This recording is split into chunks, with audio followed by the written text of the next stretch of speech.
Hola, ¿cómo estás? ¿Cómo va todo? Bien, gracias a Dios, bien. Gracias por aceptar la invitación. Espero que te encuentres bien por allá. Y bueno, agradecido nuevamente. Hoy vamos a hablar de presente, pasado y futuro. Para la gente que se va conectando, tenemos a Ricardo David Páez, quien me vistió la camisa 10 de la selección Vinotinto durante una etapa muy bonita. Y también representó al país en diferentes clubes. Antes de entrar en materia, Ricky, saber cómo estás, cómo está la cosa por allá con el tema del coronavirus, y bueno, que nos cuentes un poquito la actualidad tuya antes de entrar en materia. Bueno, Alejandro, primero un abrazo, gracias por la invitación. Ahorita estoy en Orlando, me agarró en Cincinnati, donde estaba trabajando en el FC Cincinnati en la categoría sub-17. Y cuando supe que, bueno, que iba a cerrar todo, me vine para Orlando, donde están mis hijas, para estar con ellas todo este tiempo. Y ya esta semana me estoy regresando a Cincinnati para esta semana que viene, para empezar lo que es como un pretemporada, donde vamos a estar entrenando con jugadores en grupos de 5, de 6, Okay. Y en agosto, el 1 de agosto, empezamos la pretemporada oficialmente. Ricky, para la gente que se está conectando, los actualizo. Estás de entrenador actualmente en Cincinnati, tercera división. Durante esta entrevista vamos a dar saltos al pasado, presente, para ir tocando cada uno de los puntos. Pero quería comenzar, para nutrir un poco a la audiencia que nos va siguiendo, que dentro de tu trayectoria, de uno de tus logros, fuiste el venezolano que más representó en cantidad de clubes a Venezuela en el exterior, llegando a 9, no sé si sabías ese dato, y mantienes el número 2 en asistencia en pases gol. O sea que durante toda la entrevista te voy a estar dando algunos datos que de repente no tienes presente y te tengo otras perlitas por ahí, pero vamos a comenzar ahora con el presente. Estás en el Cincinnati y yo quisiera preguntarte también, para trasladar a la gente que nos está sintonizando, que muchas gracias por venir. ¿Tú mantienes la idea de tu papá, visto tú como 10, o ha el fútbol evolucionado? Obviamente estás en un país diferente, donde la cultura americana, los jugadores son muy independientes y van directo a un plan, por decirlo de esta manera. Bueno, muy parecido en el aspecto que uno quiere juntar jugadores de buen pie, que uno quiere tener un fútbol de posesión, un fútbol que elabora, que quiere ser protagonista, un fútbol donde le da prioridad al jugador que quiere ser protagonista dentro de un partido. En ese aspecto, por supuesto, muy parecido en la escogencia de los jugadores, en querer siempre brindarle una posibilidad al jugador de talento, donde uno trata de escoger jugadores técnicos, jugadores que no solo que sean técnicos, sino que interpreten el juego de una manera inteligente. Y al tener varios jugadores de ese estilo y juntarlos, uno entiende que el fútbol es exponencialmente mucho más eficiente. Uno parte de la primicia de querer tener una posesión. El fútbol se juega con un balón. El día que se juegue con 2 pelotas, ahí podemos interpretar que el fútbol tiene que ser diferente. Pero bueno, al saber que el fútbol es con un balón, uno sabe que cuando uno tiene la posesión, tiene más posibilidades de ganar. Entonces, bajo esa primicia, uno quiere tratar de construir sus equipos, siendo siempre un equipo efectivo, un equipo donde sepa cambiar el ritmo para poderle hacer daño al equipo rival, donde no solo sea un equipo intenso como se quiere ver en la normalidad de los equipos, sino cuando tenemos la oportunidad para ser intensos, para cambiar de ritmo, para hacerle daño al rival, y cómo, ¿no? Porque uno tiene que interpretar el cómo hacerle daño a los rivales, y ahí es donde nosotros nos enfocamos muchísimo, donde me parezco mucho a mi padre, a pesar de que, bueno, ya el fútbol ha evolucionado mucho, y donde uno tiene que tener otros argumentos también que te ayuden en el balance de un equipo que sea competitivo en el 2020. Ricky, te pregunto, tú apuntas al sistema de jugar con rombo, tú fuiste 10, ¿mantienes esa figura del 10?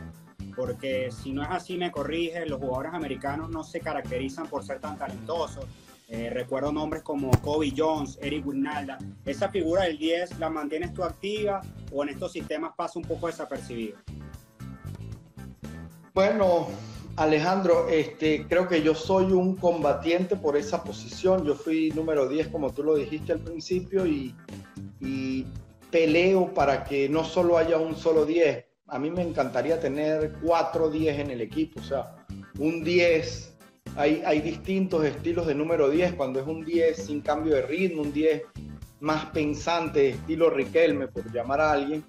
En el fútbol actual me gustaría que fuera ese tipo que parte como del medio defensivo, un 8, que va organizando el juego, y donde hay unos 10 de más cambio de ritmo, de más individualidad, donde eso sí uno los coloca un poco más adelante en el campo, y donde también hay tipos con una característica de carrileros, de ida y vuelta, donde uno los va compaginando con esos 10 que uno puede tener, y donde están los 9 de movilidad, 9 que entran y salen, que saben conectar, que viven en constante movimiento y en constante desmarque inteligente para encontrar esos espacios, y donde uno tiene laterales de salida, donde prácticamente vienen a ser esos extremos, ¿no? Que se convierten en los wing, en los carrileros.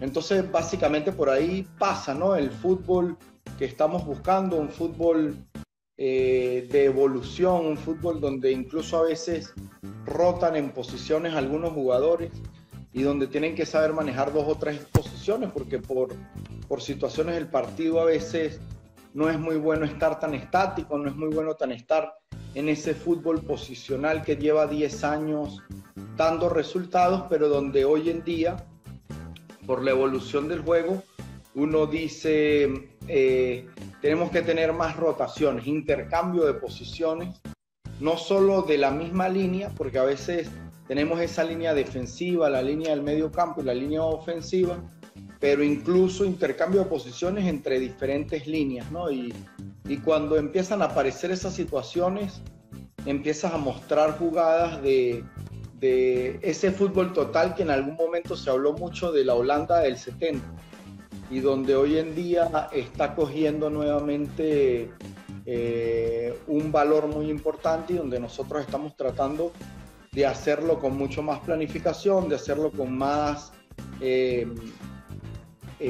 conocimiento táctico del que se entiende hoy, y del que por ahí es que estamos tratando de trabajar este año en FC Cincinnati. Sí, Ricardo, eso que tú comentas es sumamente interesante y obviamente enmarcado en toda la experiencia de tu carrera con la palabra propiamente dicha, donde tuviste experiencia en varios países del mundo, que lo veremos detalladamente. Tuviste la oportunidad de jugar en Boca, en las inferiores en este caso, unas inferiores de Boca donde por cuestiones de que se te imposibilitó jugar de esta manera, pero estuviste en Boca. Hay gente que no sabe esto. ¿Cómo fue esa experiencia en Boca? Compartiste con jugadores como Canilla, en ese momento también estaba el Chicho Serna, el Patrón Bermúdez. Esta experiencia, un Ricardo David joven, 18, 19 años, si no me equivoco y me corrige, ¿cómo la visualizó? Y obviamente el aporte que te da hoy un Ricardo David ya desde la banqueta de entrenadores. Bueno, es en esa etapa de Boca, hoy que analizo, que entiendo más el fútbol, fue una ayuda muy importante en la parte mental. Porque cuando tú eres jugador de Boca, tú automáticamente cuando te pones la camiseta, el azul y oro que llaman ellos, tú te sientes ganador. O sea, hay algo que te lleva cuando tú estás en equipos grandes, que inmediatamente, automáticamente el jugador transforma una mentalidad normal a sentirse superior a cualquier rival. Entonces yo siempre comenté, ¿por qué uno espera estar en estos equipos para sentirse de esa manera? Bueno, hay muchas razones. Primero, que son equipos muy poderosos, equipos que traen a los mejores, que tienen la capacidad de simplemente decirle a cualquier jugador de buen nivel, te queremos, cuando el jugador de una vez automáticamente te va a decir, sí, me voy con los ojos cerrados. Eso primero.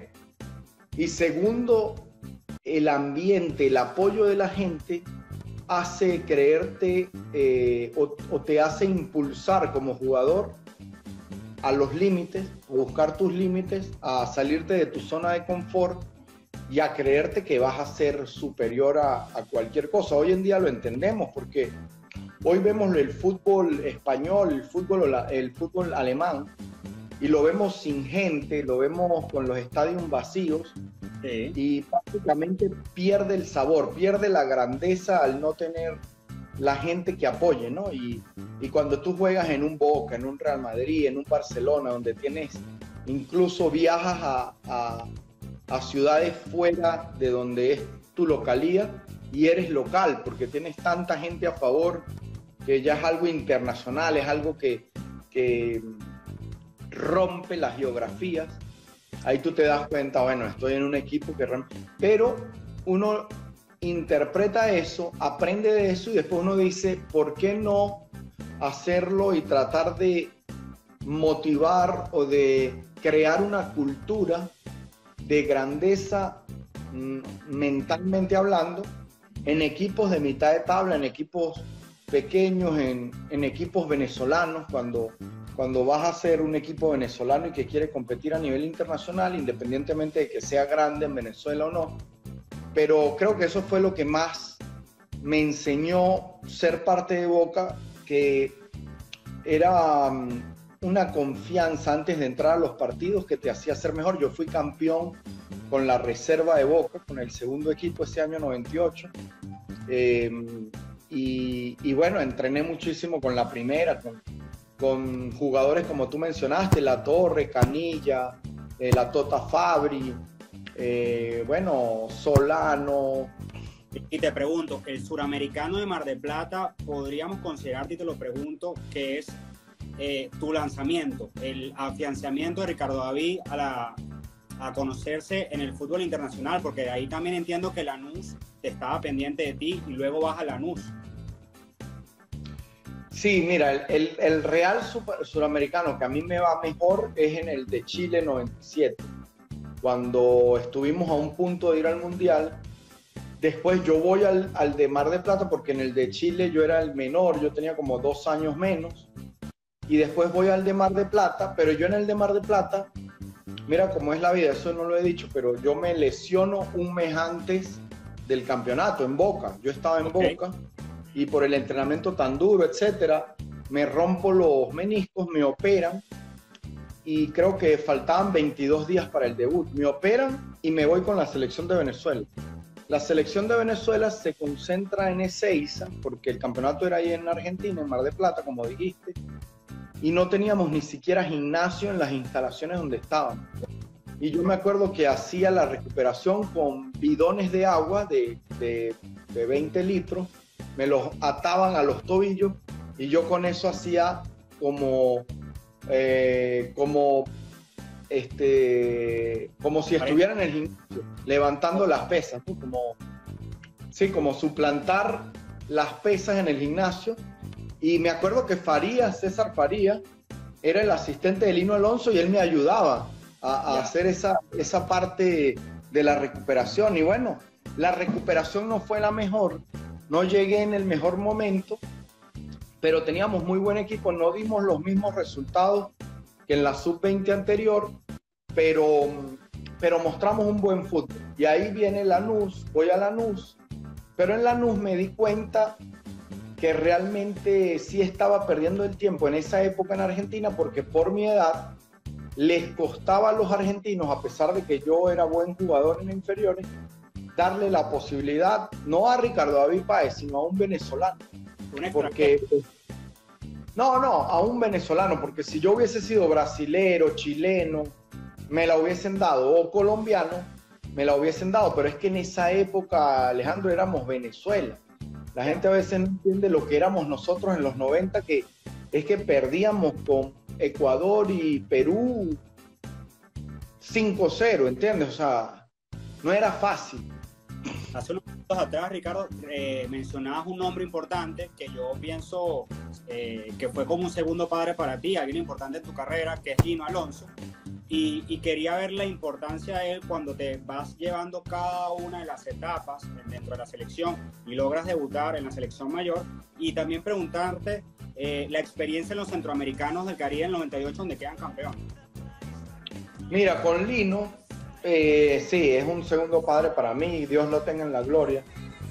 Él, al principio, Richard Páez tenía problemas con la Federación de Venezuela, porque mi papá siempre fue un tipo que criticaba los manejos de la federación abiertamente. Cuando estuvo Ratomir Dukovic en la selección de Venezuela, mi papá fue uno de los críticos más fuertes, no de Ratomir en sí, sino de la federación. Entonces eran momentos difíciles, eran momentos donde no era fácil como Páez, como el apellido Páez, poder entrar a la selección porque había problemas fuertes con Rafael Esquivel, con Castillo, que era el vicepresidente en ese momento, y Lino Alonso para mí fue el que realmente cree en pelea por mí internamente en la federación y me lleva y me hace ser un jugador importante en la selección de Venezuela porque me pone en la sub-17, en la sub-20 y no solo que te pone a jugar, sino la confianza que te da el técnico te llena de argumentos para uno poder demostrar, ¿no? Y no fue fácil porque yo fui goleador de nacionales, fui campeón en nacionales antes de llegar a la selección mayor, a la selección menor, perdón. Y donde con la selección de Mérida, bueno, fui ganador de la infantil B, tercer lugar en la infantil A, siendo yo goleador del campeonato. Y ahí Lino me dice, mira, no te puedo dejar afuera, yo te voy a respaldar, tal. Y bueno, me da un apoyo increíble en toda esa etapa, sub-17, sub-20, sub-23. Ahí es cuando vienen los centroamericanos, viene el preolímpico de Brasil, que el preolímpico me lo pierdo porque tengo una operación en el brazo una semana antes, me fracturan en un entrenamiento, sin querer, Gerson Chacón, Leonel Bielma en una jugada ahí, ¡pum!, me fracturé el brazo en una jugada desafortunada con ellos.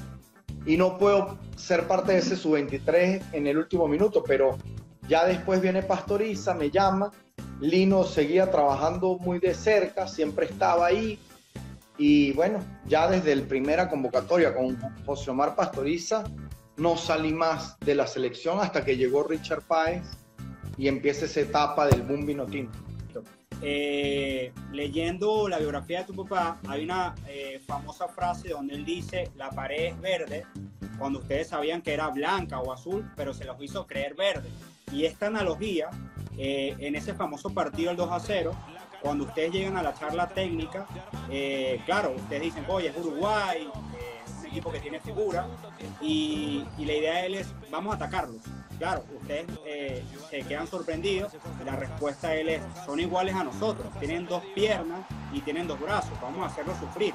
Entonces, con esto lo que te quiero llevar es lo fundamental que fue el cambio de mentalidad hacia el jugador venezolano y que en esa época fue poco a poco creciendo. Sí, fue prácticamente así como se dice. Realmente él desde el primer partido llegó con esa actitud de querer tener un equipo muy ofensivo, ¿no? Y donde realmente ya lo veníamos trabajando, porque no es que un técnico dice vamos a ser ofensivos, pero no lo trabaja, ¿no? Y él ya lo venía trabajando en los entrenamientos, pero siempre con Venezuela llegaba el día del partido y los técnicos empezaban a recular, ¿no? A decir, está aquel, está, por decir, Batistuta, el otro. Vamos a defender un poco y empezaba a hacer planteamientos donde ponían muchos jugadores de no tener un corte de técnica, de ser ofensivos, donde te mermaba la posibilidad de jugar un fútbol ofensivo. Y cuando él llega, sobre todo el primer partido contra Argentina en Buenos Aires, él sale con un equipo netamente ofensivo. Entonces ahí fue donde nosotros dijimos, ¿qué pasa, no? O sea, y donde tuvimos una motivación extra, porque uno como jugador lo reconoce, uno sabe cuando uno entra a la cancha y tiene alrededor de unos jugadores para jugar, o cuando uno tiene jugadores para defender y para meter, porque uno dice, no, hoy aquí con esto no doy 3 pases seguidos. Lo que vamos a hacer es defender y tirarla para arriba y contragolpear, que ahora le llaman transiciones rápidas, etc. Le cambian los nombres, pero es lo mismo. Y donde ese partido de Uruguay, ya veníamos varios partidos queriendo ser ofensivos, dominábamos incluso en el juego, sobre todo en la Copa América del 2001 en Colombia. Y cuando volvemos, el primer partido es Uruguay. Y le ganamos 2-0 con un fútbol que fue increíble, y que esos 4 partidos fue todos los partidos. O sea, ganábamos 2-0, 3-1, 3-0 a Paraguay, a Perú, a Chile, equipos que estaban peleando por una eliminatoria. Nosotros ya no teníamos nada que buscar en esa época, porque veníamos de esa etapa de no tener resultados, pero donde nosotros dijimos, lástima que ya se está acabando la eliminatoria, porque con el nivel que mostramos nos daban 3 partidos más, ganábamos y nos metíamos en el Mundial. Sí, Ricky, eso que comenta es sumamente importante, y te quiero llevar a un punto que mucha de la gente que está acá de repente no sabe el esfuerzo que realiza un venezolano. Uno, tienes una experiencia en Rumania, donde el director técnico es George Hagi, crack, 10 del Barça, que lo llamaban el Maradona de los Balcanes. Te pregunto la primera parte. 1, la experiencia con un técnico como él, y 2, ¿cómo te nutría el fútbol europeo, que es un fútbol un poco más físico, más rápido, a pesar de que no recuerdo la posición que tenía ese equipo en la tabla, pero si estás en una posición baja es un equipo que arriesga menos, por lo cual tu trascendencia dentro del campo es un poco menor, porque lo que buscan es evitar goles, es decir, el equilibrio defensivo. Entonces, ¿cómo afectaba ese juego tú siendo número 10? Bueno, en Rumanía fue el equipo donde sentí un poco más libertad para jugar, porque el Timișoara era uno de los equipos importantes de Rumanía. Nosotros ese año clasificamos a la UEFA, quedamos cuartos, creo que quedamos cuartos en el torneo. Entonces clasificamos a la preliminar de la UEFA, pero yo no me quedé ahí, me fui.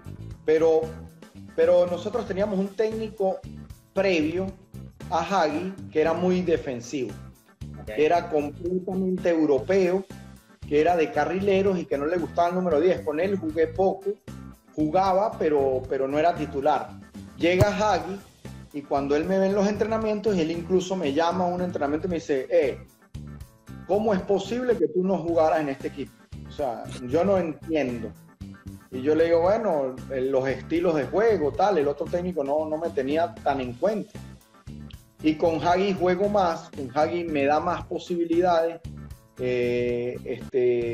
Lo que pasa es que el equipo tenía una tendencia, y el fútbol rumano es un país también muy táctico. Entonces juego más, pero Hagi nunca quiso hacer el cambio radical, porque no es solo poner un 10, es cambiar un estilo de juego, es poner jugadores al lado que también quieran jugar fútbol. Y tal vez ese equipo me tenía a mí como 10, pero yo era el único 10. Y no había tanta talento, por decirlo así. Era más un equipo trabajador. Se había armado un equipo más de ser defensivos, de ser contragolpeadores. Y Hagi vio que uno de los pocos que tenía esa capacidad era yo, pero que el resto era un equipo de mucha transición, de no tener tanto toque. Entonces, él al interpretar eso me usó muchísimo más, pero al final terminó escogiendo esas tácticas más de juego de ida y vuelta, ¿no? Y de ser un equipo un poco más defensivo, porque él interpretó que el equipo no le daba para jugar, a pesar de que Hagi quería tener un equipo de juego, ¿no? Pero para mí fue muy bueno tenerlo a él como entrenador, porque un tipo como George Hagi, que jugó en la posición mía, te daba detalles del juego, te daba secretos del juego, que seguramente él lo descubrió, que te ayudaba a entender mejor el juego, ¿no?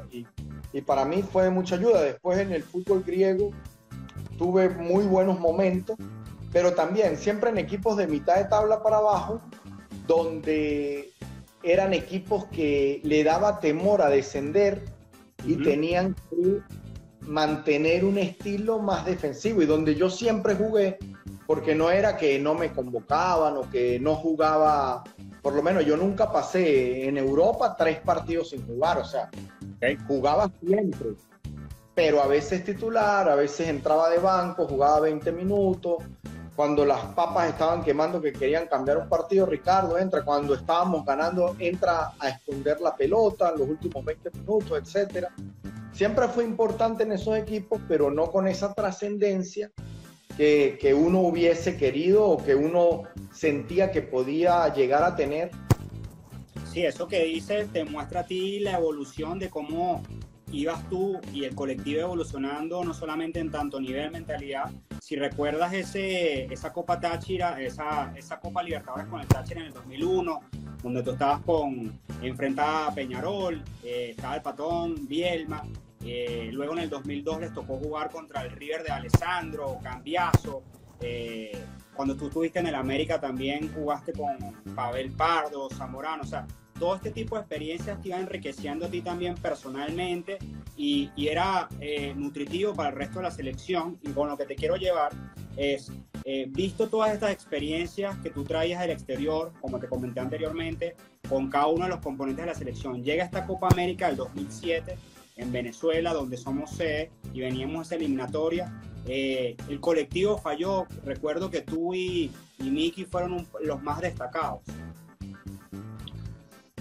Bueno, yo creo que en resultados hicimos algo que nunca habíamos hecho, ¿no? Que era clasificar de primeros en una Copa América, cuando Venezuela no había ganado ni un solo partido de Copa América hasta ese momento. Entonces, por ese lado, creo que el equipo cumplió, pero el que conocía el potencial de esa selección supo que en esa Copa América no llegamos a dar el mayor nivel que podíamos dar nosotros. También hay que ser honestos y decir, esa Copa América fue una renovación. O sea, era un equipo que venía jugando mucho tiempo juntos y empezaron a salir jugadores que eran titulares y que empezaron a llegar muchos nuevos, ¿no? Entonces, salió Rubén Morán, que para nosotros fue muy importante, no estuvo en esa Copa. Salieron otros jugadores y empezaron a llegar jugadores jóvenes que sabíamos que le iba a dar mucho a la selección en el futuro. Y después de esa Copa América viene la eliminatoria, que empezamos con triunfos inesperados, porque le ganamos a Ecuador, Colombia nos gana en el último minuto haciéndole un gran partido en Bogotá, le ganamos a Bolivia y ya estábamos en los puestos de clasificación de cuartos, ¿no? Entonces se veía que ese equipo estaba agarrando la forma y que ya nos estábamos entendiendo. Ya aparecía Miku Fedor, aparecía Roberto Rosales, Alejandro Guerra, Luis Manuel Seijas, que ya era prácticamente titular del equipo, empezó a entrar ahí con Miki, creo que ya había salido el Pájaro Vera, había salido Rubén, había salido Gabriel Urdaneta, Dudamel, Angelucci, Alvarado, habían salido muchos que ya por situación de edad les tocaba, ya no les daba la edad para hacer esa eliminatoria, y empezaron a llegar jugadores, Vizcarrondo, Reni Vega, Roberto Rosales, o sea, y que nosotros decíamos, con esta mezcla vamos a llegar a un potencial altísimo. Pero bueno, son los procesos que se tienen que transitar y los tiempos que necesitan los equipos para hacer ese clic y poder empezar a disfrutar, como le pasó a Farías. que Farías le fue muy difícil al principio, perdió muchos partidos, el equipo no jugaba, tal, y después llega ese partido con Ecuador en Puerto La Cruz, que si perdía incluso se decía que iban a votar a César, y gana, cuando sacó varios jugadores, metió a un Tomás Rincón muy joven, metió varios cambios y el equipo gana Ecuador, y ahí como que hace un clic ese equipo y ahí empieza a salir adelante, que incluso se mete casi se mete al Mundial de Sudáfrica 2010 al final. Entonces creo que son los procesos que llevan todos los equipos y que tú te pones a ver hoy. Argentina del 86, de Bilardo, una de las selecciones más criticadas en Argentina, y al final terminaron siendo campeones del mundo porque la gente no los aceptaba, venían de Menotti, de un cambio de idea, de juego. Maradona todavía no le salían las cosas, incluso a Maradona lo criticaban en la selección. Imagínate lo que estamos hablando, criticar a Maradona en la selección, pero después el tipo sacó lo que sacó en el torneo, en la Copa del Mundo, y gana ese torneo que ganan, ¿no? Y que todos recordamos.